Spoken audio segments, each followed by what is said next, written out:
एक सवाल। अगर आपको दुश्मन के इलाके में जासूसी करनी हो तो आप कौन सा भेष बनाएंगे? सिपाही, व्यापारी या एक साधु? क्योंकि इतिहास में एक ऐसा आदमी था जिसने यही भेष चुना और उसी भेष में वो वहां पहुंच गया जहां किसी अंग्रेज का जाना मना था। 1870 का दशक। हिमालय की बर्फीली चोटियां, खामोश हवाएं और एक इंसान भगवा वस्त्र पहने, माला जपते हुए तिब्बत की उन पगडंडियों पर चल रहा था जहां हर कदम मौत के साए में था। लेकिन वो साधु साधु नहीं था।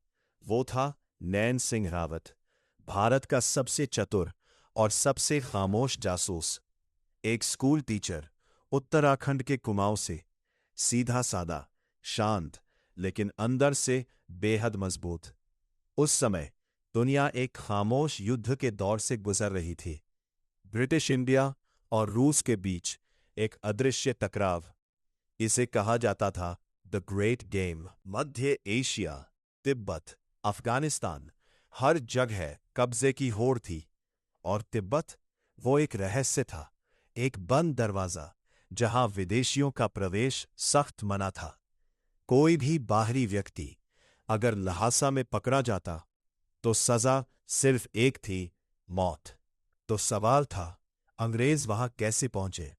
और जवाब था, वो खुद नहीं जाएंगे, वो भेजेंगे किसी और को।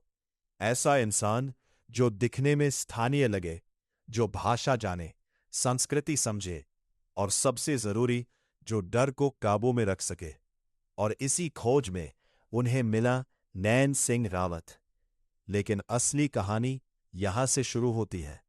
सोचिए, आपको हजारों किलोमीटर का सफर तय करना है, बिना नक्शे के, बिना किसी आधुनिक तकनीक के, और हर पल पकड़े जाने का खतरा। तो कैसे करेंगे? यही आता है वो जुगाड़ जिसने इस मिशन को असंभव से संभव बना दिया।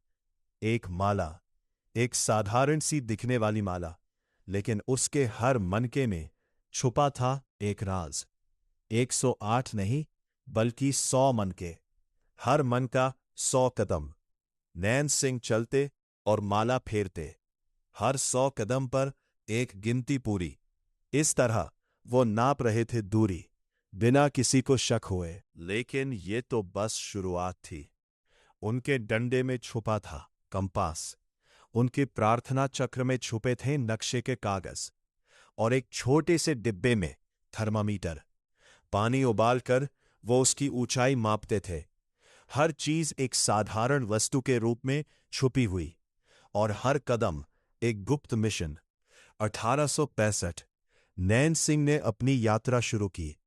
नेपाल से तिब्बत, बर्फीले दर्रे, तेज हवाएं, माइनस तापमान, और हर मोड़ पर शक की निगाहें।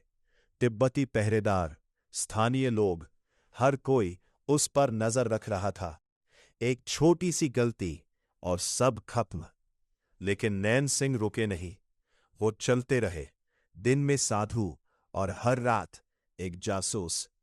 और फिर वो पहुंच गए लहासा, वो शहर जहां किसी माहरी इंसान का पहुंचना लगभग नामुमकिन था। वहीं उन्होंने किया इतिहास का सबसे खतरनाक काम। उन्होंने नापी लहासा की ऊंचाई, करीब 11,900 फुट। रिकॉर्ड किया दलाई लामा के महल का स्थान, और सबसे बड़ी बात, ब्रह्मपुत्र नदी के स्रोत को ट्रैक किया। कुल मिलाकर लगभग 1200 मील, पैदल, अकेले, बिना पकड़े गए। सोचिए, एक इंसान इतना सब कर रहा है और पूरी दुनिया को इसकी भनक तक नहीं। लेकिन हर कहानी में एक मोड़ आता है। जब नैन सिंह वापस लौटे तो उनके पास था तिब्बत का पहला सटीक नक्शा। ब्रिटिश अफसर हैरान रह गए। रॉयल जियोग्राफिकल सोसाइटी ने पूछा, ये कैसे मुमकिन है? और जवाब बेहद साधारण था, एक माला, एक डंडा और एक इंसान जो रुका नहीं। उन्हें मिला गोल्ड मेडल। लेकिन क्या यही अंत था? नहीं, क्योंकि असली सच्चाई थोड़ी कड़वी है। जिस इंसान ने अपनी जान जोखिम में डालकर ब्रिटिश साम्राज्य को वो जानकारी दी जो उनके किसी भी अफसर के बस की बात नहीं थी। उसे मिला क्या? न कोई बड़ी पहचान, न कोई सम्मान जो उसके काम के बराबर हो।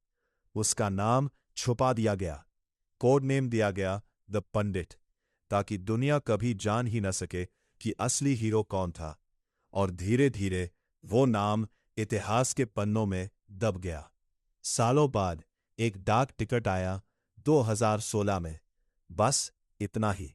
लेकिन सवाल यह है, क्या किसी इंसान की कहानी इतनी आसानी से खत्म हो जाती है? आज जब हम नक्शे देखते हैं, जब हम हिमालय की ऊंचाइयों को जानते हैं, जब हम ब्रह्मपुत्रा का रास्ता समझते हैं, तो उसके पीछे एक साधु के भेष में छुपा हुआ जासूस है, नैन सिंह रावत, जिसने हमें दिखाया कि असली ताकत हथियारों में नहीं, दिमाग में होती है।